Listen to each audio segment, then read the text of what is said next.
भी 10,000 से लेके 22-25,000 रैंक तक के बच्चे हैं, मैं बता रहा हूं, आप सेटल होगे, मतलब एक कॉलेज अलॉट करोगे with the best which you can get, the best you can get, the best you can get. मैं 3 बार बोल रहा हूं, इसलिए क्योंकि आप suppose you deserve for the 120th college and you settled with 190th college. Do you think ये सही किया आपने, जस्टिस किया आपने साथ?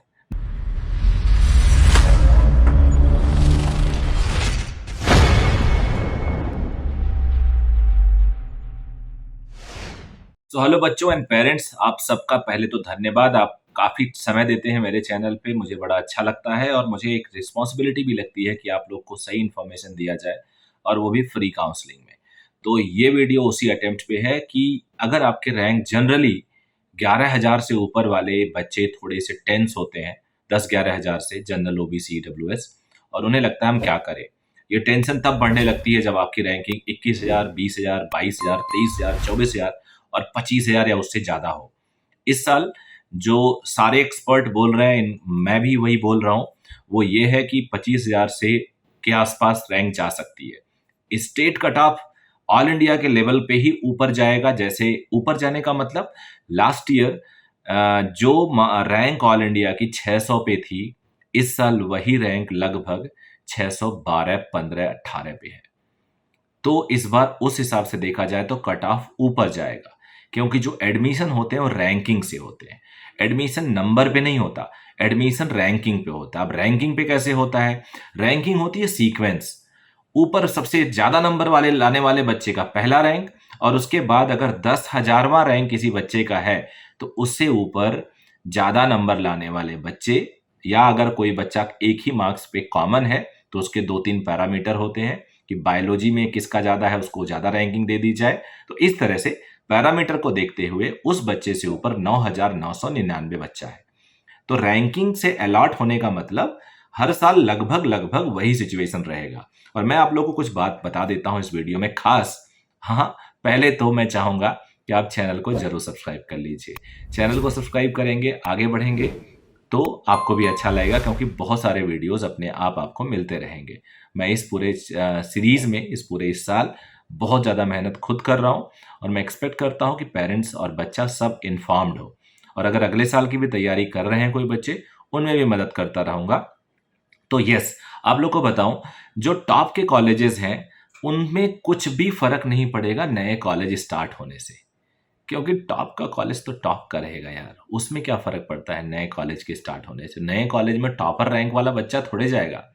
तो अगर आप ऑल इंडिया कैटेगरी देखते हो या अपने स्टेट के टॉप 2-3,000 बच्चों को, तो वो कहीं नहीं खिसकने वाले। जहां लास्ट ईयर पे क्लोज हुआ था, उससे पहले क्लोज हुआ था, इस साल भी वहीं या उसके आसपास ही क्लोज होगा। So you just don't think any miracle will happen. तो जो ऊपर वाले स्टूडेंट हैं वो पिछले साल के हिसाब से ही अपने दिमाग में बैठाएं, उनको वही मिलने वाला है।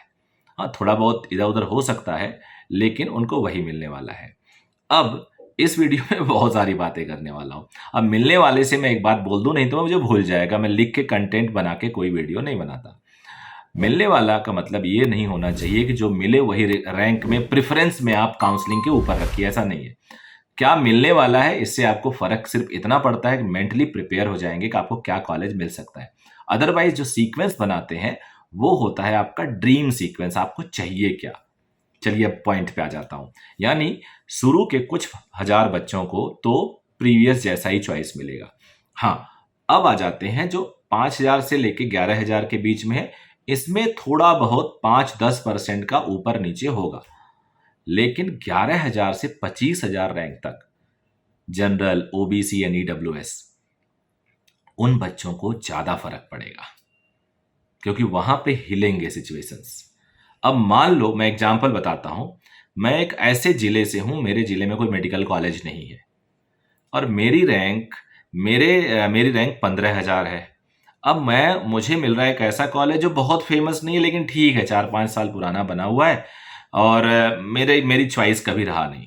अब मेरे जिले में एक नया मेडिकल कॉलेज खुल गया, तो मैं सोचूंगा यार क्यों ना अपने जिले वाला ले लूं, वो भी कोई बहुत बड़ा नाम तो है नहीं। सो ये रीजन होता है। जैसे मैं एग्जांपल बता दूं, उत्तराखंड में मैं हूं, यहाँ अल्मोड़ा मेडिकल कॉलेज खुला। तो मैं एक ऐसे बच्चे को जानता हूँ जो अल्मोड़ा का है, जिसकी रैंकिंग ऐसी थी, मार्क्स ऐसे थे कि उसको श्रीनगर मेडिकल कॉलेज मिल सकता था उत्तराखंड का। उसने कहा यार कौन, वो कुमाऊं एरिया में आता है, कौन यार अल्मोड़ा से श्रीनगर जाए, यही कॉलेज है, चलो यही ले लेते हैं। तो इस तरह से जब नए कॉलेजेस खुलते हैं तो रैंकिंग प्रेडिक्शंस पिछले सालों से थोड़ा बहुत इधर उधर होता है। तो 11,000 से ऊपर रैंक का जो मैं वीडियो बना रहा हूँ उसके बारे में मैं बात कर लेता हूँ। मेरे पास लास्ट ईयर का first round of allotment all India का है। इसका मैं स्क्रीन रिकॉर्डिंग ले लेता हूँ और इसके थ्रू मैं आपको बताने की कोशिश करता हूँ।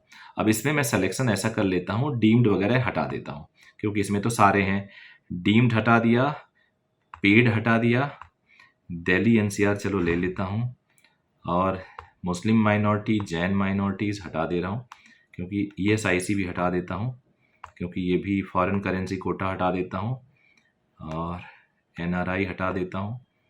यस, इतने सारे ले लेता हूँ। अब देखो ऊपर वाले स्क्रीन में हिला भी नहीं, नीचे हिल गया होगा पूरा मामला। अब मैं आपको सीधे नीचे ले आता हूँ, थोड़ा तेजी से लाता हूँ, बाद में देख लेना। वीडियो को स्लो करके आप चाहो तो स्क्रीनशॉट ले लो 0.25 करके, लेकिन मैं सीधे ले आता हूँ कहाँ पे पहले राउंड में अलॉटमेंट बंद हो गया। चलो हमारा इंटरेस्ट है 10,000 से ऊपर, सपोज करो तो 10,000 से ऊपर आपको क्या क्या कॉलेज मिल रहा है। चलो देखिए मणिपुर, मैं सीधे सीधे बोल रहा हूँ, मणिपुर, मेदिनीपुर मिल रहा है। उसके बाद तमिलनाडु, केरला, ईएसआईसी गुलबर्गा, ये नॉर्मल ऑल इंडिया कैटेगरी से जा रहा है। महाराष्ट्र, आंध्रा, केरला, दादर नागर हवेली, महाराष्ट्र, वेस्ट बंगाल, गुलबर्गा, कर्नाटका, तमिलनाडु, जीएम महाराष्ट्र, तमिलनाडु, मैं तेजी से चल रहा हूँ, बस्तर। तो लगभग मुझे यहाँ पे तो नॉर्थ इंडिया टिपिकली का कोई कॉलेज नहीं दिख रहा है। 10,000 के ऊपर ही बस्ती दिख गया, बिहार दिख गया, बहुत ही कम, रेयर। अलीगढ़ मुस्लिम यूनिवर्सिटी कहाँ पे क्लोज हो रहा है, थोड़ा मैं तेज चला दे रहा हूँ। अभी भी देखो तमिलनाडु प्रतापगढ़, यूपी का प्रतापगढ़, मिर्जापुर, यूपी के कॉलेज ज़्यादा दिख रहे हैं, सिद्धार्थनगर दिख गया, गाजीपुर दिख गया मुझे, उत्तर प्रदेश ज़्यादा दिख रहा है। उसके बाद आपको गुजरात, जीएमईआरएस का फीस शायद महंगा है, मुझे किसी बच्चे ने बताया, काफ़ी महंगा, उन्होंने बोला 10 गुना है। अब आपको देखो फर्स्ट राउंड में आपको सीट कहाँ तक मिल रही है।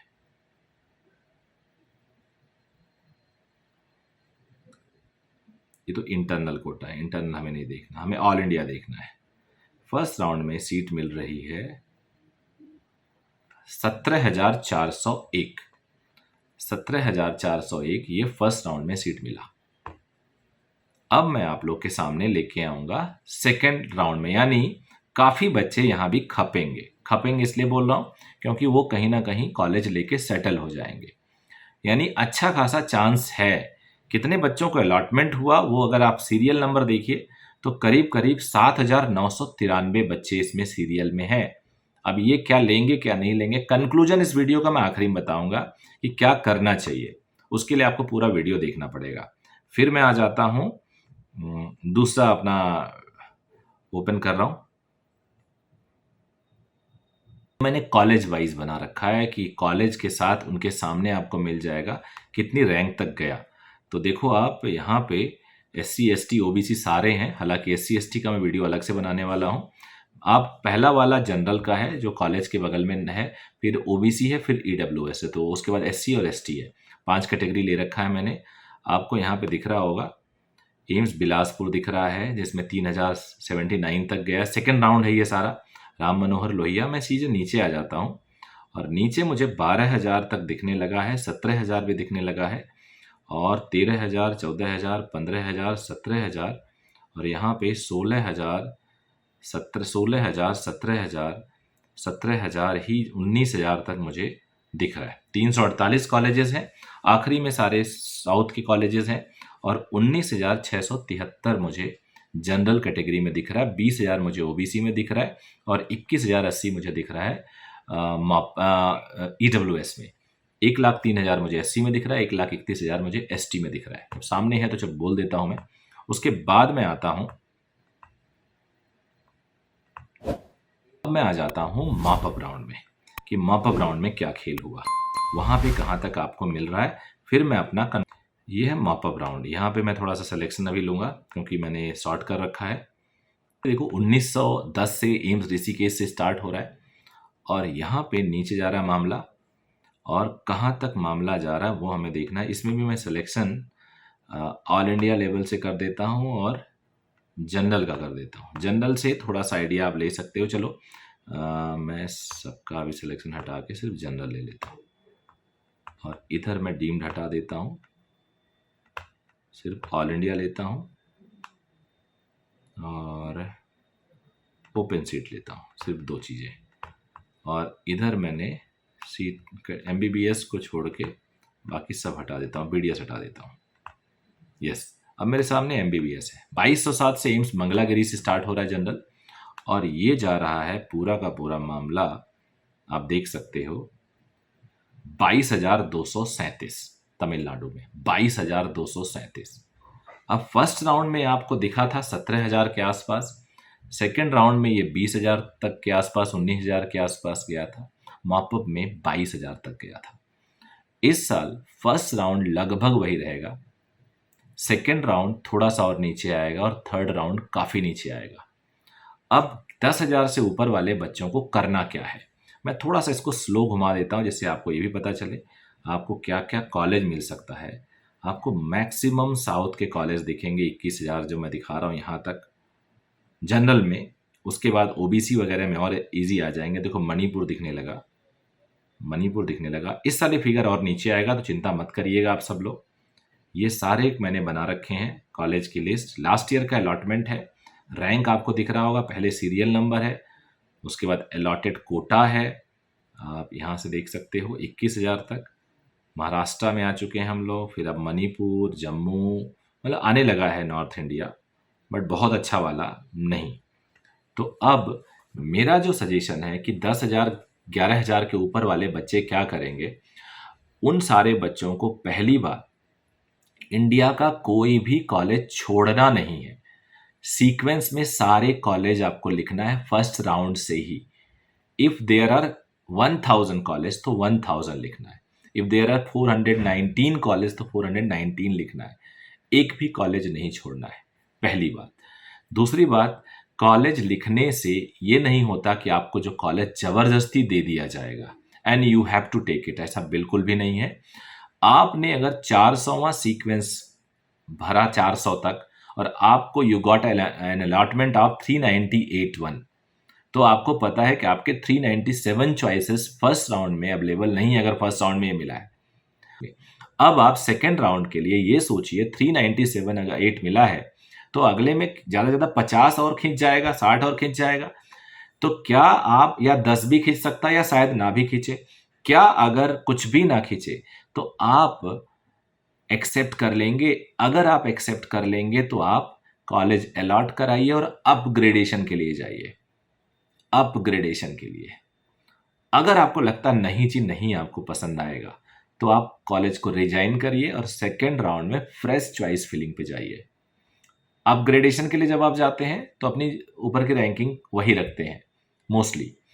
अब जब फ्रेश चॉइस फिलिंग के लिए जाएंगे दोबारा सेकेंड राउंड में फिर से आप भरेंगे, फीस आपकी वही रहेगी। उसके बाद आप जब जाएंगे तो फिर वही चॉइस भर दीजिए अगर आपने पहले बार में बढ़िया चॉइस रखी है।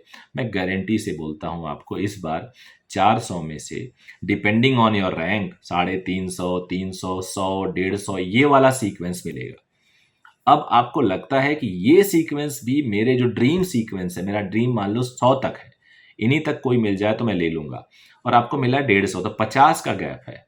अब आपको लगता है कि 50 का गैप अगर नहीं होगा तो मेरे लिए मुश्किल होगा, या आपको लगता है कि 150 आ गया, चलो यही सीख 150 आ गया मतलब 150 सीक्वेंस पे जो आपने कॉलेज का नाम लिखा है तो आपका यही पसंद है तो आप ले लो सेकेंड राउंड में। अदरवाइज आप मॉपअप तक जाओ, और मॉपअप में मैं गारंटी लेता हूं, क्योंकि देखो आपकी एक चॉइस नहीं है कि यही 99 वाला चाहिए मुझे, ऐसा नहीं है। अगर ऐसा ही चॉइस है तो एक ही भरो ना, फिर सारे चॉइस भरो ही मत। आपके 4-5 चॉइस होंगे क्योंकि आप फर्स्ट रैंक या टॉप 100 टॉप 2000 वाले नहीं हो इस टाइम, क्योंकि वहां पे आप एक कॉलेज को चूज कर सकते हो, बट यहाँ पे आपको थोड़ा सा सोचना पड़ेगा कि ये रेंज, इस रेंज आप कॉलेज मिलेगा, तो आप वहाँ पे उनको भी छोड़ दो। अगर if you accept it, take it, otherwise आप छोड़ दो और मॉप अप में जाओ। मैं गारंटी देता हूँ इससे ऊपर ही मिलेगा, नीचे नहीं मिलेगा। ये पास्ट पूरी हिस्ट्री है। अब इसी के साथ साथ आप पैरेलली अपने स्टेट की काउंसलिंग भी करा रहे हैं। जब आप अपने स्टेट की काउंसलिंग भी करा रहे हैं तो वहाँ पे भी तो आपका सेम चॉइस चल रहा है, वहाँ पे भी तो यही तरीका चल रहा है। वो कम कॉलेजेस में चल रहा है, वहाँ पे बेटर चॉइस के साथ चल रहा है, क्योंकि वहाँ पे सारे कॉलेज को आप पर्सनली जानते हो क्योंकि आपके प्रदेश का है। तो वहाँ पे और ज़्यादा बेटर चांस होता है आपके ड्रीम कॉलेज मिलने का। वहाँ पर तक आपको लगता है कि यहाँ नहीं मिल पा रहा है, तब तक वहाँ का सेकंड रिजल्ट चल रहा होगा, क्योंकि जब ऑल इंडिया का फर्स्ट होगा, ख़त्म होने को होगा, तो स्टेट का फर्स्ट शुरू होगा। ऑल इंडिया का सेकंड ख़त्म होने को होगा तो स्टेट का फर्स्ट ख़त्म होने को होगा। वहाँ मॉपअप शुरू होगा तो यहाँ सेकंड शुरू हो जाएगा, सेकंड ख़त्म होने का होगा, तो आपके पास चॉइस टाइम मिलेगा। ऐसे केस में आपके पास एक इम्यूनिटी होगी कि वहाँ अगर चूक रहे हो तो यहाँ पे एक ऑप्शन है। इतने टाइम तक आपको काफ़ी चीज़ें क्लियर होने लगेंगी। तो इस पूरे प्रिपरेशन माइंडसेट से जाइए। जितने भी 10,000 से लेके 22-25,000 रैंक तक के बच्चे हैं, मैं बता रहा हूँ, आप सेटल होगे, मतलब एक कॉलेज अलॉट करोगे with the best which you can get, the best you can get, the best you can get. मैं 3 बार बोल रहा हूँ इसलिए क्योंकि आप suppose you deserve for the 120th college and you settled with 190th college. Do you think ये सही किया आपने, जस्टिस किया आपने साथ? नहीं ना। तो सीक्वेंस बताते टाइम ड्रीम सीक्वेंस बनाना है, जो आपको पसंद हो, ना कि जो आपको मिलेगा। क्या करना है? ड्रीम सीक्वेंस बनाना है, जो आपको पसंद हो, ना कि जो आपको मिलेगा। तो आई होप इससे आपको फायदा मिला होगा। बताइएगा जरूर। Thank you very much.